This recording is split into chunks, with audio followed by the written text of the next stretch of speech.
Welcome to Java Talk. I'm your host, Bryce Couch, and with me today is the USF Tennis Coach, Kevin Grebin. Welcome, Kevin, and thank you for stopping by. You bet. So you got a pretty big honor this summer of being inducted into the South Dakota Tennis Hall of Fame. Could you tell us a little bit about that? Well, it was very humbling.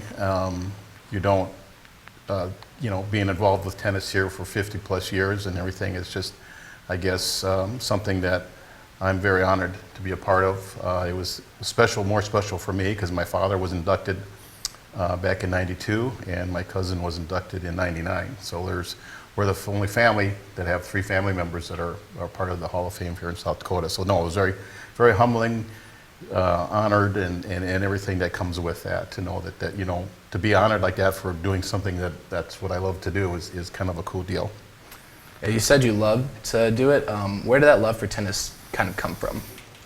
Well, my father was a big tennis person here in the state of South Dakota, and so growing up, I was probably the only boy in my neighborhood that didn't go hunting on weekends. I went to tennis tournaments, and so that was normal for me. I mean, we always kind of kid that we had 2 seasons in our house, indoor and outdoor.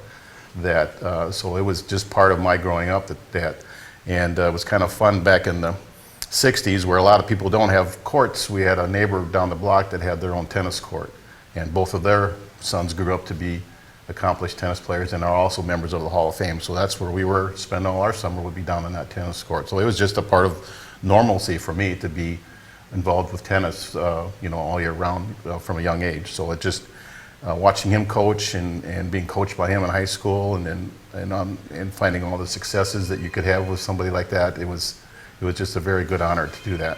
Absolutely. And could you tell me a little bit about the nomination and induction process into the Hall of Fame and what that looked like? Well, my understanding is that prior members, they have a list of candidates that they go through, and then they vote on that list. And then so the 2 candidates, they try to get a man and a woman candidate, and then they also have like a family, contributing family for tennis that they vote on. And then I got the call back in February from one of the current members that just said that I had been voted in. And the induction ceremony then takes place up at McKinnon Park the last weekend in July during the South Dakota Open Tennis Tournament on that Sunday. And so both my daughters, who played tennis here for me, were the ones that introduced me, so that was another kind of a unique, fun aspect of that. And so then have to get up and give a little speech in front of some people, and that was fun to do because I just felt very honored to be part of the family, that now we call ourselves, we're part of the Rock, which is up there at McKinnon Park now. So it's kind of it's just a very humbling experience that I don't ever think of going into coaching and playing and teaching and instructing that I would ever, that wasn't a goal when I sat down at age 20, I'm going to be into the South Dakota Tennis Hall of Fame. It just, it happened, and I was very honored that it did. That's awesome. So it sounds like you've been involved with tennis in South Dakota for a very long time. Could you sort of give me your personal timeline that led you up until this season as a USF head coach? Well, again, growing up with my father, being actively involved in tennis as he was, and then attending all the different tournaments and then playing in high school. I actually am an alum of USF, but at that time it was Sioux Falls College. Yeah. Played tennis and football here, kind of a unique sport mix. And after college, taught and coached for a couple years in a small town north of Sioux Falls. But my true calling, I like to say, was I was in law enforcement. And so then I did a 25-year stint with the South Dakota Highway Patrol. Still stayed active in tennis. We had some, weekend matches that we would play on. And then when my daughter was a freshman here at USF, she came home one night and asked if I would help out as a volunteer coach. And I said, yeah, I think I could do that. That would be kind of fun to watch you play still and everything. So I did that for 4 years. And then the head coach left. And at that time, Dr. Bradfield was the provost here. And we had a men's team, and both his sons were tennis players. So he's got a very strong love of the game as well. And they offered me the head tennis job here. And I said, I would love to do that, but I know what that entails. And I can't do that, plus keep my full-time job as a trooper. And so they said, well, would you like to be our director of campus security as well? And I said, yeah, I think I should do that. And so then in fall of '05, I came here full-time as the head tennis coach and also director of campus security. And had some really great teams in the NAIA, Great Plains Athletic Conference we did, and then we made the move to the Northern Sun Division II, and we've been very successful and competitive, in that conference as well. So what do you expect from this season? What are you looking forward to? Like standout players, anything like that?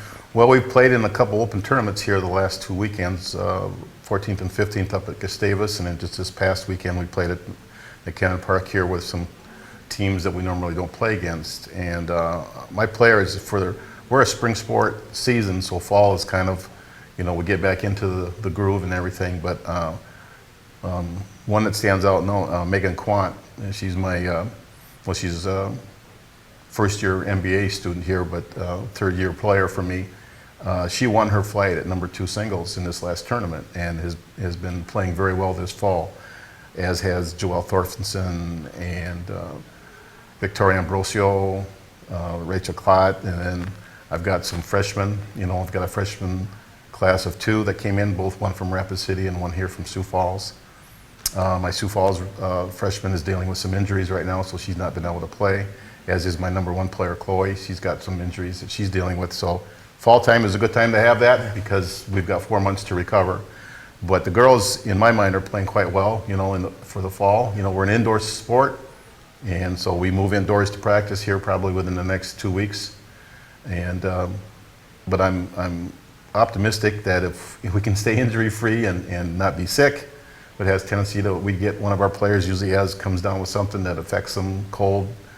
We had one last year deal with mono. I mean, you can't, as a coach, I always tell them I can control everything except your injuries and being sick. Yeah.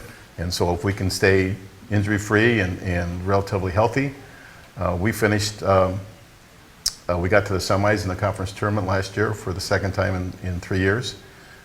We came in as a 6th seed and defeated #3 seed Winona. Girls played fantastic. I graduated one, Kelsey Sanders. So my lineup is pretty much intact, except for my one, Kelsey at #6 singles. So no, again, I'm very optimistic. The girls came into fall camp in great shape, and hopefully we can stay that way and continue on the success that we've had in the Northern Sun. That's awesome. So a huge part of collegiate athletics is training in the off season. What does your guys' training program look like? Well, they go through Zach Cook and Zach Mathers out at our conditioning center. Zach Cook is their primary strength and conditioning coach, and the girls have kept up with him during the summer contacts through the different conditioning programs he has them on, and then now they go out 3 times a week to the conditioning center in the morning and work out. And I attribute Zach's attentiveness to that. Again, last year we had very few injuries where I normally see we have injuries, which is in the end of the season, because tennis is a repetitive sport. So we deal with a lot of back, shoulder, ankle, hip, knee and stuff, and just because of the conditioning program he had them on, we didn't see as many of those last spring. And so the girls have bought into the conditioning program and know that it is very beneficial to them. Okay. Well, thank you again, Kevin, for stopping by our USF studios. That is all we have today. Really, thank you for All right, thank you, Bryce, very much. Thank you.